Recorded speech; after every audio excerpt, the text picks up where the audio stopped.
As we get older, it's actually more important than ever to make sure that we're getting a really nutritious and well-rounded diet, but sometimes that can be difficult to do. It can be really difficult to make new, healthier habits and even more difficult to make them stick long term. So we're going to talk today about how making small changes to our habits can be really beneficial and some ways in which we can approach it.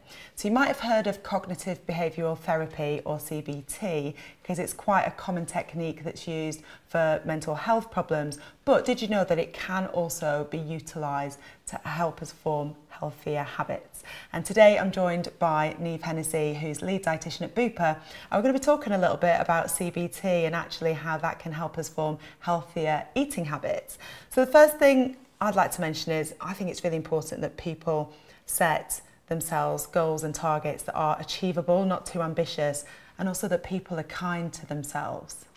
Yeah, I agree with you. It's really important to be kind, but it's equally important to celebrate our successes, because oftentimes we don't achieve our goals in their entirety, but we still kind of made big changes. Yeah. So it's picking out the little successes and celebrating them along the way.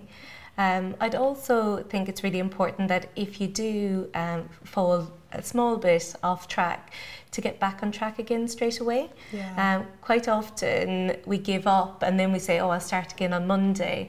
But it's best to start again the following day and wipe the slate clean. I think even if you make it a little bit easier, because I think sometimes we do realise that, for example, never eating chocolate again, it's just not going to happen. So if we've started with something that's too ambitious, rather than feeling disappointed and dejected and giving up, it's like, let's make that a bit easier, a bit more realistic, until you get to something that you can maintain long term, because it's still an improvement, right?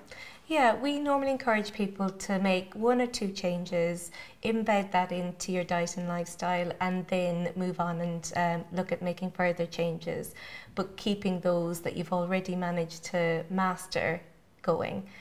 So an example would be you might tackle breakfast being your #1 thing to achieve in the new year, and by being prepared, being organised, that's key to your success.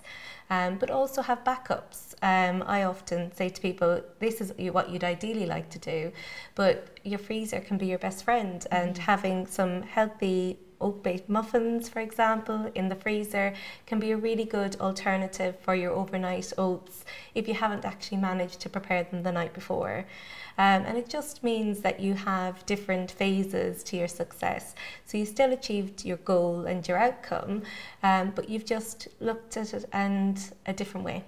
I think there's something in that, isn't there, about recognising that we're not perfect, we're never going to be perfect, and we're not going to make this happen every day for the rest of our lives. So almost thinking like, well, when I do fail, when it doesn't happen, what's the backup plan, and preparing for that. Let's explain a little bit more about what CBT is.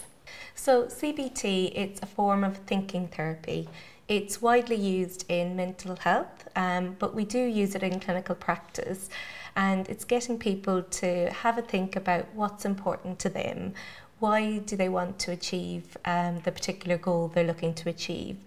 What are the barriers to them achieving this particular goal, and what can they do, and what kind of coping mechanisms can they come up with to prevent them from not achieving their goal? And it'll be very bespoke to the individual, and we tend to tailor it. So one example could be if you were, say for your breakfast that we spoke about earlier, that you would have different phases to achieving your goal. So to begin with, you might have porridge oats for breakfast, or you might have a cereal bar and a piece of fruit as your backup if you're not able to achieve getting the bowl of porridge in the morning, or you could have breakfast options in your freezer that you can take out and have ready. We all live very busy lives, so we need to make sure that whatever change we're going to make is achievable for us.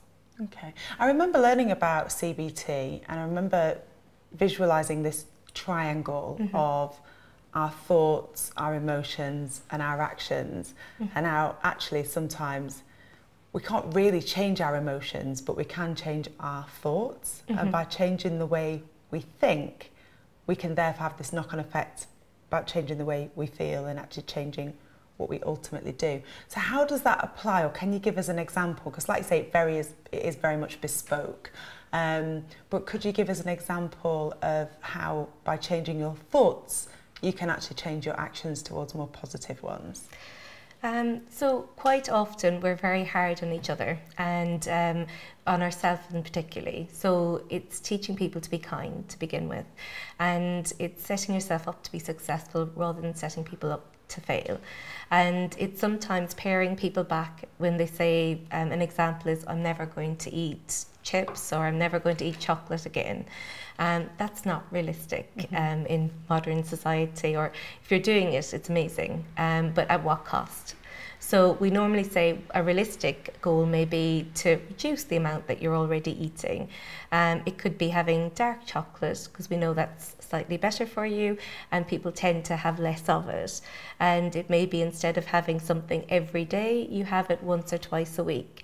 And it's building those, but it's building their relationship with that food and how it makes them feel. Quite often with cognitive behavioural therapy, people are very rigid in their thought process, and it's getting them to open up and say, what's the worst that can happen? You know, you've eaten something you didn't want to eat, but the world hasn't ended. You can start again tomorrow, and you can build those health behaviour change in from tomorrow onwards. I think I know most people, I think myself included, there's this tendency towards having a negative conversation with yourself, you know, oh, I ate chocolate when I wasn't meant to, and then sort of thinking, well, you know, I've failed, I'm weak, and I might as well eat the rest of the bar. But you could actually change that in your head if you change the thought to, I've eaten chocolate when I wasn't meant to, but maybe never eating chocolate was unrealistic, and I've only eaten one piece, so actually that's an improvement. Pat on the back, put it away, and that's a different thought that leads to a better outcome, isn't it? It's really about, I guess, retraining your brain to help you succeed with these goals that you've set for yourself. And that you're not going to be perfect. I think we all set ourselves up with very idealistic impressions of how we should behave, how we should look, what our diet should look like, and it's being realistic, and it's making sure that we're choosing the right things for us, and it's finding out what's important to us, and we'll often do that with our customers. It's making sure what are the key things that you don't want to give up, and what are your negotiables. Yeah. And it's finding, well, actually, if you tweak something here, it means you can enjoy that glass of wine at the end of the week, or that bar of chocolate, and it's looking at the quantity as well. Yeah. And it's a little bit of everything in a healthy, balanced diet. Yeah, so if chocolate is actually your most favourite loved thing in the world, maybe leave the chocolate and focus on something else that you don't care about so much. Yeah, exactly. Is CBT for everybody? Are there some people that can benefit from it more than others? And do you think it can be intimidating for people to start this sort of way of changing? CBT definitely isn't for everyone. What we encourage people is give it a try. If you find it's not working for you, then there are alternatives that you can look at. What we find is it tends to work better if you're more open and you're more willing to take on board change. But for people who are very fixed in their views and fixed in their opinions, it doesn't work as well. You kind of find if there are individuals who when they look at things, they're the perfectionists. Now, all of us will have a certain amount of perfectionism in us, but there are some individuals, if it's not perfect, they're not happy. And CBT tends to not work as well for those individuals. Okay. If they have a severe mental health or learning disability, they find CBT a little bit more tricky, and we would encourage them to go back and have the conversation with their GP so that they can find alternatives, because sometimes having group sessions and finding out information from their peers allows them to achieve their goals. Other people's self-help books, they find that helpful. So it's not one size fits all. Yeah, we're all different, aren't we? Yeah. Are there any other top tips that you can share with us around changing and forming these healthier habits, and really importantly, making them stick long term? I think it's really important being organised and also finding out what you really want, taking the time to think about what's important to me, what do I want to achieve. And I find for individuals who they're ready to make that change and they've thought through in their head, they're more likely to achieve it. Maybe having a food planner or a weekly planner on your fridge. So that you've mapped out what you're going to have for the week, and by preparing and having the food in, you're more likely to set yourself up to success. For me, I like to start my day with some activities. So the barrier for me achieving that is if I haven't everything prepared the night before. Yeah.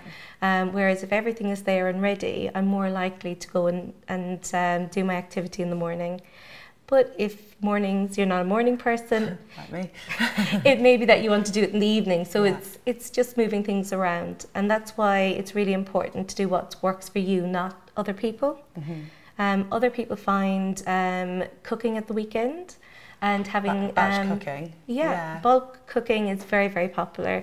Mm-hmm. You know, a lot of us in the office, we use these oat-based muffins and we have them in the freezer. You pop them in the air fryer in the morning while you're getting ready and take them with you to work on the go. So it's very easy, it fits in with our lifestyle. For other people, they might have a cereal bar and a piece of fruit as their backup so that they don't go for the pastries or the higher fat, high calorie products. And it's finding out your niche area. Yeah, okay. Some really great advice there, Niamh. Thank you.